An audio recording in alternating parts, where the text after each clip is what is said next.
In the amber twilight of a forgotten ballroom, a man with no legs taught a woman with no hope how to find heaven in the space between heartbeats.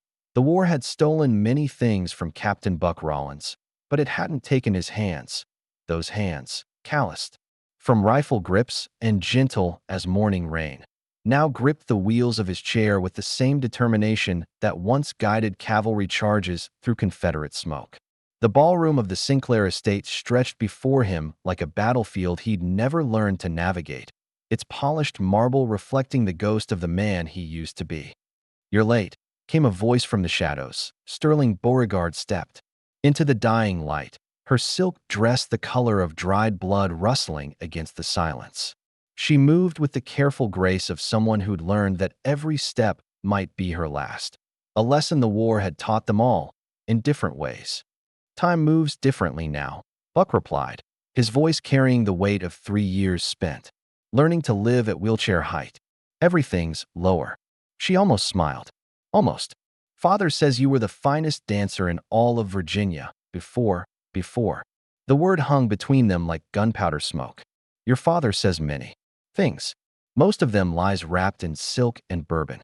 Sterling's fingers traced the edge of a dusty piano, drawing lines in the neglect that had settled over the Sinclair mansion like morning frost. The war had ended 2 years ago, but its echoes still rattled through these halls, in the missing servants, the boarded windows, the way her father's laughter had turned brittle as autumn leaves. "He owes you money," she said simply. "He owes me more than money." Buck's hands stilled on his wheels. "But I didn't come here for old debts." "Then what?" The question stretched between them, and for a moment, the only sound was the distant creaking of the old house settling into evening. Buck studied her face, sharp as a blade, beautiful as a loaded gun, and saw something he recognized. The particular emptiness that came from watching too many good things die. "Because I heard you don't dance anymore." Sterling's breath caught. "I don't do many things anymore." "Neither do I." Buck wheeled closer, the soft whisper of his chair against marble the only sound in the vast room. "But I figure we might help each other remember." She laughed, but it was the kind of laugh that came from the same place as tears. "A dancing lesson? From a man who can't stand." "From a man who can't stand," he agreed. "To a woman who won't." The words hit their target. Sterling's hand flew to her throat, her fingers finding the thin scar that disappeared beneath her collar, a reminder of the night the Union soldiers had come calling, and how close she'd come to joining the ghosts that haunted these halls. "You don't know what you're asking." "I know exactly what I'm asking." Buck's voice softened, and for a moment, she glimpsed the man he'd been before the war painted him in shades of loss. "I'm asking you to trust me with your fear." Outside, the Virginia countryside stretched endless and wounded, marked by the slow work of healing.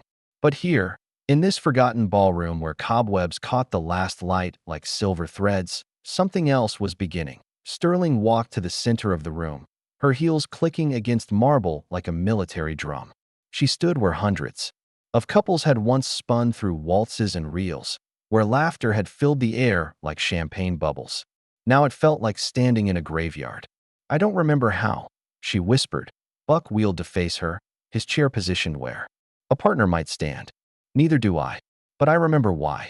He lifted his hands, those hands that had once guided horses through battle and now guided him through a world built for standing men.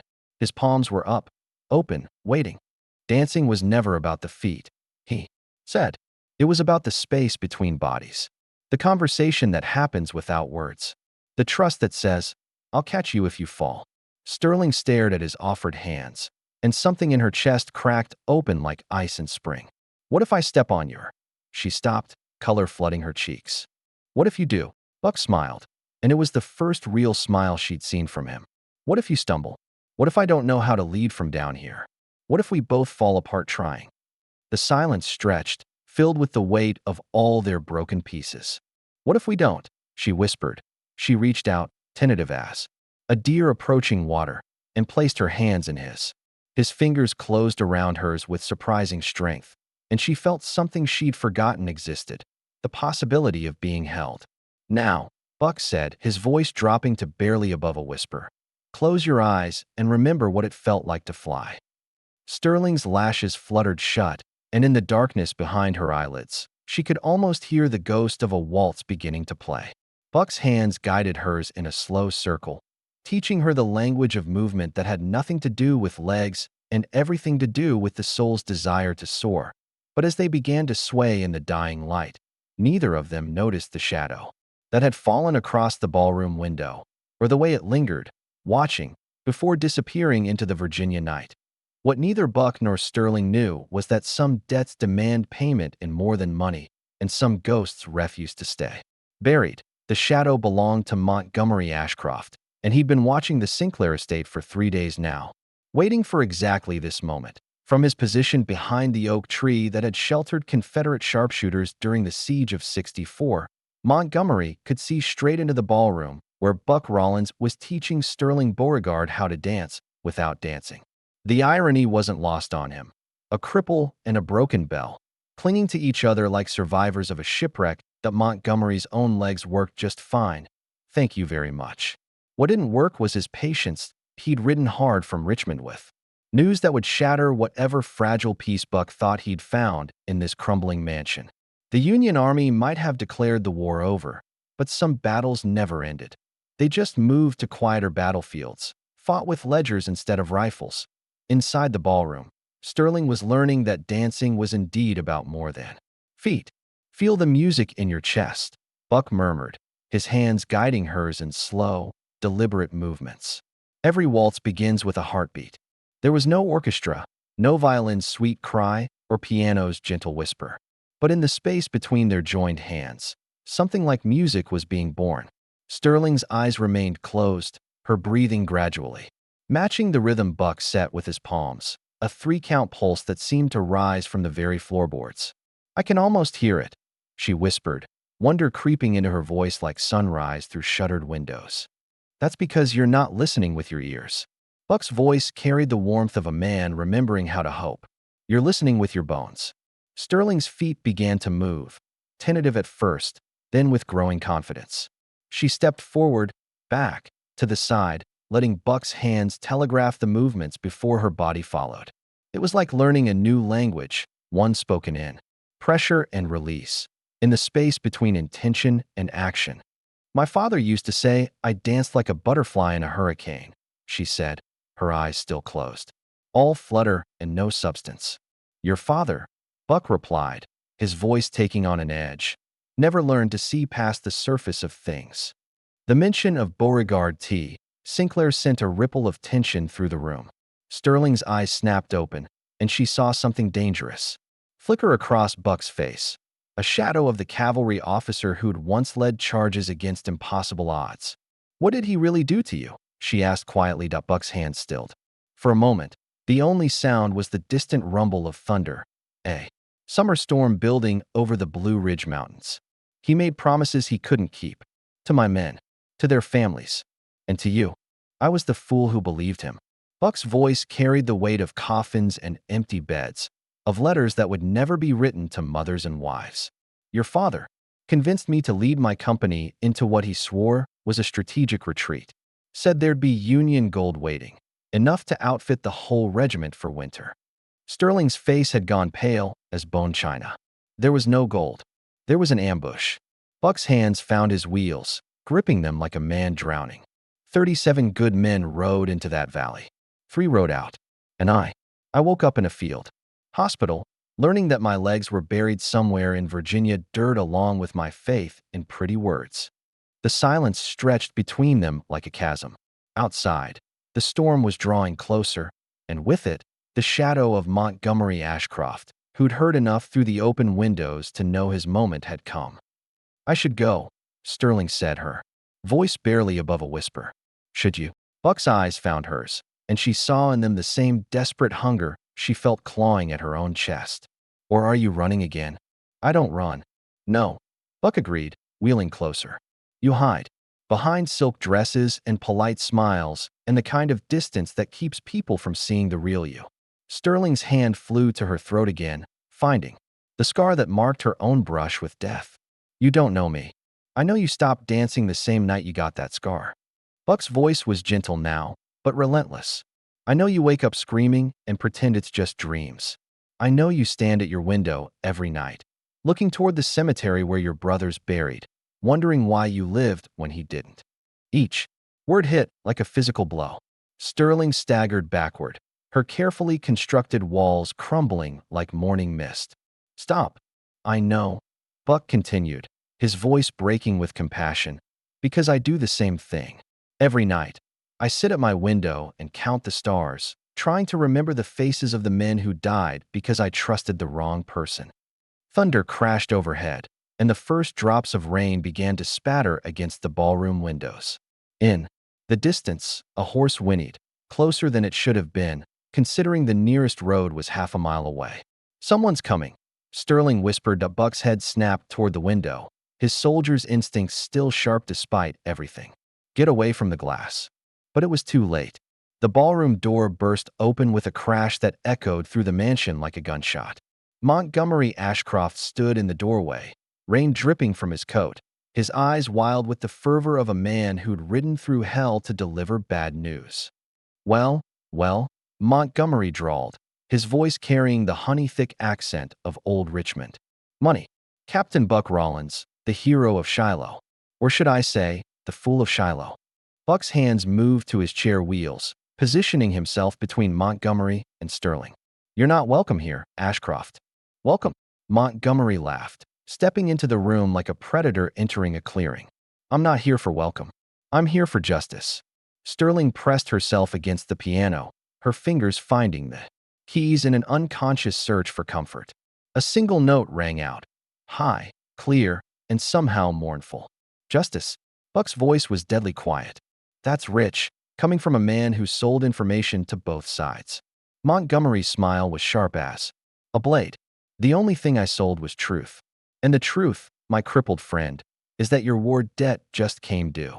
He reached into his coat and withdrew a leather portfolio, thick with documents that rustled like autumn leaves. Seems the Confederate Treasury Department, what's left of it, kept better records than anyone thought. And according to these papers, you owe the government of Virginia a sum that would buy half of Richmond. The Confederacy is dead, Sterling said, finding her voice. Dead. Montgomery's laugh was bitter. Darling, the Confederacy may have lost the war, but its debts are very much alive. And Captain Rollins here signed his name to a requisition order. That's about to cost him everything he has left. Lightning split the sky, illuminating the ballroom in stark black and white. In that moment, Sterling saw the trap closing around them, saw how the past never truly died, how it followed you like a shadow, waiting for the moment when you dared to hope again. But what Montgomery didn't know was that some women, once broken, become dangerous when they learn to dance again. Sterling's fingers found the piano keys with the precision of a woman loading a rifle. The melody that poured from the ancient instrument was nothing like the gentle waltzes that had once filled this ballroom. This was something darker, more primal, a tango born from rage and desperation, each note sharp as a blade thrust. The music seemed to rise from the floorboards themselves, carrying with it the ghosts of every dance that had ever been danced in this room. You want to discuss debts, Mr. Ashcroft? Sterling's voice cut through the storm like crystal through silk. Let's discuss them properly.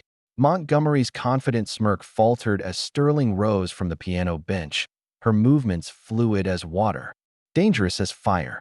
The music continued without her touch, as if the piano itself had awakened from its long slumber to join the fight. Miss Beauregard, Montgomery said, his voice carefully controlled. This is a matter between men. Men. Sterling laughed, and the sound was like silver bells wrapped in barbed wire. You mean between a hero who sacrificed his legs for his beliefs, and a coward who sold secrets to the highest bidder? The color drained from Montgomery's face. You don't know what you're talking about, don't I? Sterling began to move, her feet finding the rhythm of the dark tango that still poured from the piano. But this wasn't the hesitant dance she'd shared with Buck. This was something else entirely. This was war choreographed in silk and fury. Buck watched in fascination as Sterling transformed before his eyes. Gone was the broken belle who'd been afraid to trust her own feet. In her place stood a woman who moved like a blade through water, every step deliberate, every gesture a weapon. I know, for instance, Sterling said, circling Montgomery like a predator, That you were the one who told the Union forces about the gold shipment at Millfield Creek. I know because my brother Clay was there when you met with their colonel. Montgomery's hand moved toward his coat, but Sterling's voice stopped him cold. Clay wrote about it in his journal. Every detail, every betrayal. Her eyes found Buck's, and he saw in them a flame that had been banked but never extinguished. He wrote about how you promised the Confederate gold would be moved to a safe location, then told the Union exactly where to find it. Your brother was a fool, Montgomery snarled, his composure finally cracking. Just like his sister. My brother was a hero, Sterling replied, her voice deadly quiet. He died trying to warn Buck's company about the ambush. The ambush you helped orchestrate. The piano's music swelled, and Sterling's dance became something magnificent and terrible. She moved through the ballroom like a ghost seeking vengeance, her skirts whirling around her legs, her arms cutting through the air with lethal grace. Each movement told a story of loss, of betrayal, of a woman who'd learned to find her strength in the spaces between heartbeats. Buck felt his chest tighten as understanding dawned. Clay Dobson. Your brother was Clay Dobson. Sterling's dance never faltered, but tears began to stream down her face. He changed his name when he enlisted. Said Dobson sounded more like a soldier than Beauregard. But he was always my brother, always trying to protect people who couldn't protect themselves. Montgomery pulled a derringer from his coat, the small pistol gleaming in the lightning's flash. Enough games. Sign the papers, Rollins, or I'll make sure you join your friend Clay in whatever hell awaits traitors. But Sterling was already moving, her tango carrying her in a wide arc that brought her between Montgomery and Buck.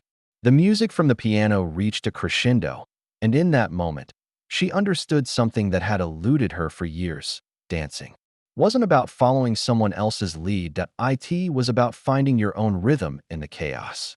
You want to know the truth about debts, Montgomery? Sterling's voice rang out over the storm. The truth is that some debts can never be paid. Some wounds never heal. And some dances are worth dying for. She spun toward the piano, her hands finding the keys with deadly precision. The music that poured forth was no longer a tango. It was a dirge, a funeral march for all the dreams that had died in this room. But beneath the mournful melody, Buck heard something else.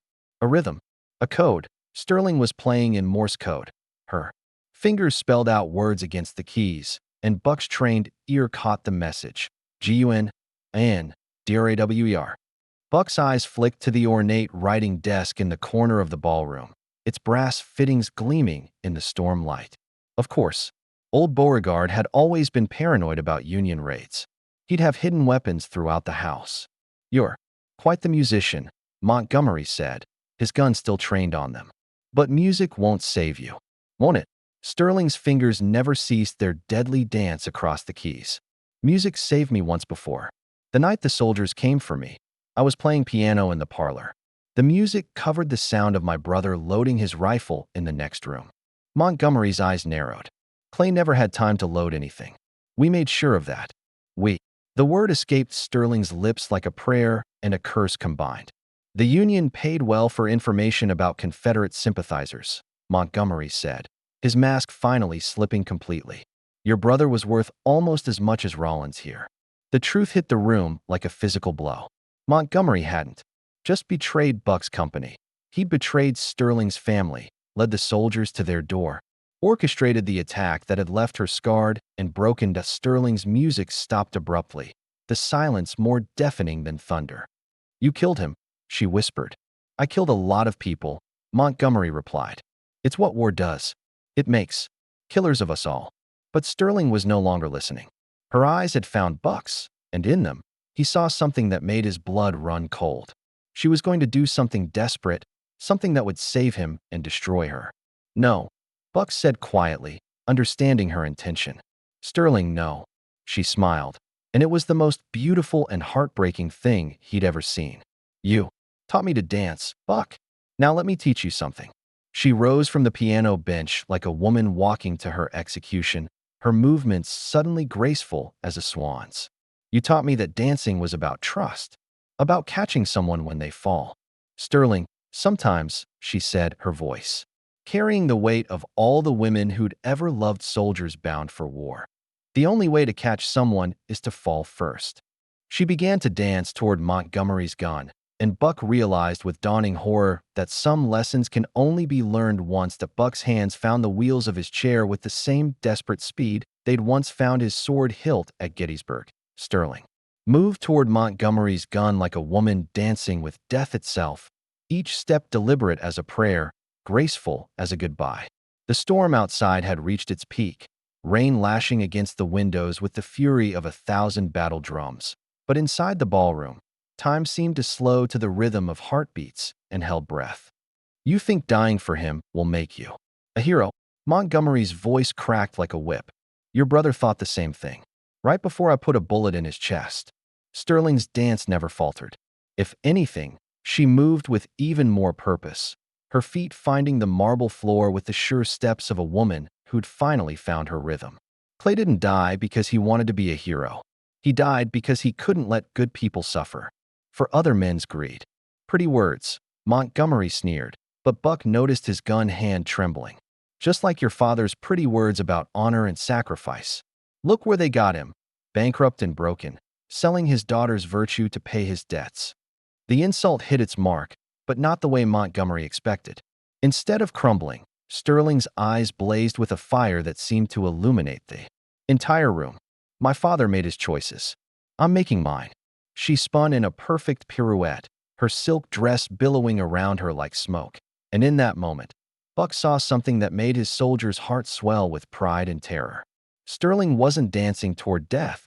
She was dancing toward the writing desk, toward the drawer that held old Beauregard's hidden pistol, but Montgomery saw it too.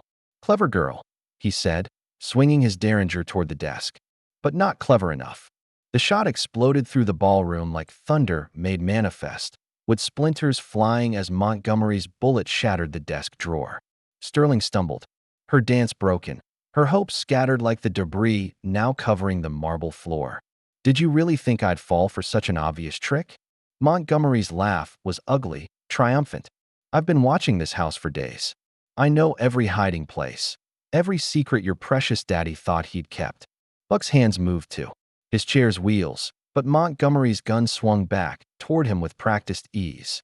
"Stay put, Captain. You'll have your turn to dance soon enough." But Sterling was already moving again, her feet finding their rhythm despite the destruction around them. And this time, Buck understood what she was really doing. She wasn't trying to reach a weapon. She was creating one. Her dance was drawing Montgomery deeper into the ballroom, away from the door, away from escape. Every step, every graceful turn, was herding him toward the center of the room where the marble was cracked from years of neglect, where the floorboards beneath creaked ominously with each footfall. "You want to know the real truth about debts?" Sterling's voice rang out as she spun, her arms extended like wings. "The truth is that some debts demand payment in blood, and some payments." She leaped, landing hard on a particularly damaged section of floor. "Some payments require precise timing." The crack that split the air wasn't gunfire. It was wood and marble giving way under pressure. Montgomery's eyes widened as he realized what was happening, but it was too late. The section of floor where he stood gave way with a groan that sounded like the house itself crying out in pain. Montgomery plunged through the rotted floorboards into the cellar below, his gun firing wildly as he fell. The shot went wide, shattering the ballroom's crystal chandelier and sending shards of light cascading through the air like deadly snow. In the sudden silence that followed, Sterling stood at the edge of the collapsed floor, breathing hard, her dress torn and her hair wild. She looked like a goddess of vengeance, terrible and beautiful in equal measure. "Are you hurt?" Buck's voice cut through the settling dust. Sterling shook her head, then swayed dangerously close to the edge of the hole. Buck's chair flew across the marble as he raced to reach her, his hands finding her waist just as her knees gave way. "I've got you," he whispered, pulling her away from the jagged edge. "I've got you." From the cellar below came the sound of groaning and cursing. Montgomery was alive, but trapped among the broken timbers and scattered debris. His voice drifted up through the hole, weak but venomous. "This isn't over, Rollins. Those papers are legal. You still owe." "I owe nothing to a man who murders innocents for profit," Buck called down. his voice carrying the authority of a battlefield commander. And neither does anyone else. Sterling's hands found the scattered documents Montgomery had dropped, the papers that had threatened to destroy Buck's future. Without hesitation, she began feeding them to the flames of the oil lamp that had miraculously survived the chaos. Sterling, no, Buck protested. Those papers might be evidence. Evidence of what? She asked, her voice steady despite the tears streaming down her face. That the Confederacy kept records of debts it can't collect? That Montgomery Ashcroft was a traitor who sold information to both sides? Or that sometimes the only justice is the kind you make yourself? The papers caught fire with a hungry whoosh, orange flames consuming the words that had held such power moments before. As the documents burned, Sterling felt something inside her chest unfurl, a knot of rage and grief and fear that had been choking her for 3 long years. My brother used to say that some dances are worth dying for, she whispered, watching the flames devour Montgomery's threats. But I think he was wrong. Some dances are worth living for. Buck's hands found hers, and for a moment, the only sound in the ruined ballroom was the crackling of flames and the distant rumble of retreating thunder. The storm was passing, leaving behind the clean smell of rain-washed air and the promise of morning. Can you forgive me? Sterling asked, her voice barely audible. For not telling you about Clay? For letting you think I was just another broken bell when I was really. You were really a woman who'd lost everything and still found the courage to dance. Buck finished, his voice rough with emotion. There's nothing to forgive. From below, Montgomery's voice had grown weaker, his threats dissolving into incoherent muttering. But Buck and Sterling barely heard him. They were too busy learning a new dance, one that had nothing to do with feet and everything to do with the space between forgiveness and hope.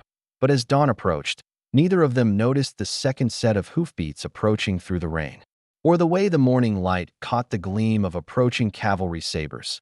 The cavalry that rode into the Sinclair estate as dawn broke over Virginia wasn't Confederate or Union. It was something far more dangerous. Justice. Hank Redfern dismounted from his horse with the careful precision of a man who'd learned to trust his instincts over his orders. Behind him, 5 other riders spread out across the estate grounds, their faces grim with the weight of unfinished business.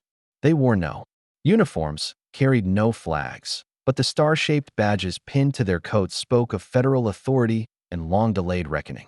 U.S. Marshals, Hank announced as he stepped through the shattered ballroom door, his voice carrying the weight of official business. We're here for Montgomery Ashcroft. Buck's hands tightened on his chair wheels, but Sterling placed a calming touch on his shoulder.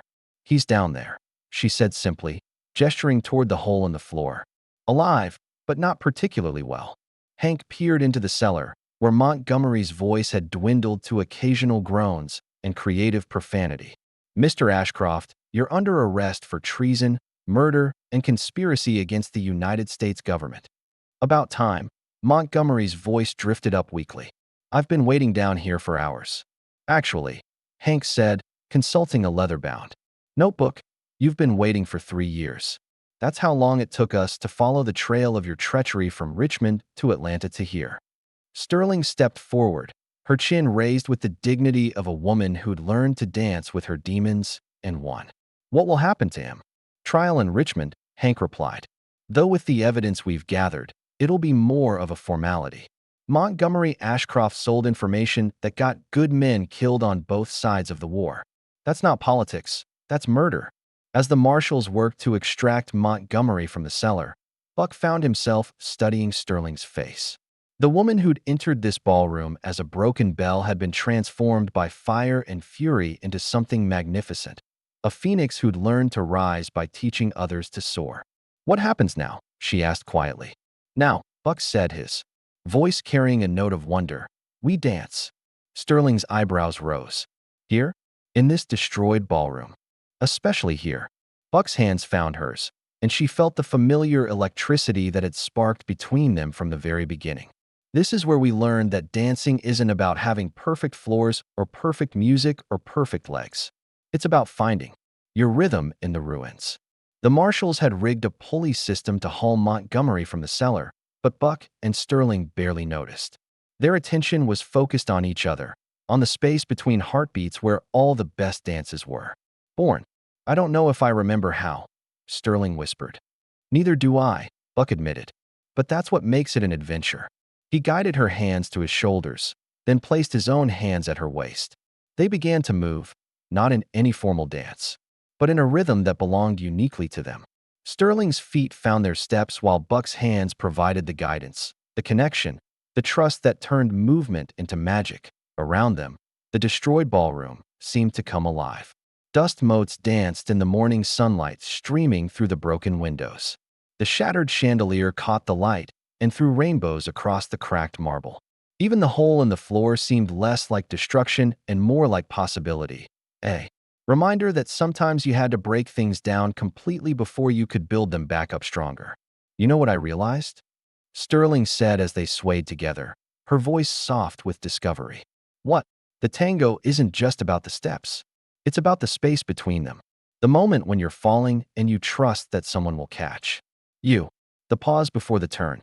The breath between heartbeats. Buck's eyes found hers, and in them, she saw the reflection of her own transformation. You're not describing dancing anymore. No, she agreed, her smile bright as morning sun. I'm describing love. Outside, the Virginia countryside stretched endless and healing, no longer marked by the scars of war, but by the promise of new growth. The storm had passed, leaving behind the clean smell of rain-washed earth and the sound of birds returning to their songs. From the cellar, Montgomery's voice rose one last time, filled with bitter fury. You think you've won? You think love conquers all? Wait until winter comes, when the creditors start calling and the crops fail, and Montgomery. Buck called down, his voice carrying the easy authority of a man who'd found his peace. You're interrupting our dance. Sterling laughed, the first genuine laugh Buck had heard from her, and the sound was like silver bells celebrating victory. Let him rage. Some people never learn to dance. They just stomp around making noise and calling it music. As the marshals finally hauled Montgomery from the cellar, Buck and Sterling continued their dance in the ruins of the ballroom. They moved together like two people who'd learned that the best partnerships weren't about perfection. They were about finding beauty in the broken places, strength in the wounded spaces, and hope in the quiet moments between storms. Will you stay? Buck asked as their dance slowed to a gentle sway. Will you teach me more dances? Sterling countered. I'll teach you every dance I know, Buck promised, and then we'll invent new ones. Sterling's hands found his face, tracing the lines that war and worry had carved there. Then yes, I'll stay, but only if you promise me something. Anything. Promise me we'll always remember that the most beautiful dances are the ones where you can't see the steps coming, where you have to trust your partner completely, where the music comes from inside you instead of outside. Buck's answer was a kiss that tasted like morning rain and new beginnings, like the promise of gardens growing in ground that had once been battlefield. When they finally broke apart, the marshals had gone, taking Montgomery and his poison with them.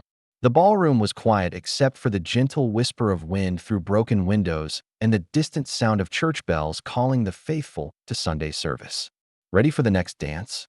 Buck asked. Sterling's smile was bright as dawn breaking over the Blue Ridge Mountains. I've been ready my whole life. I just didn't know it yet.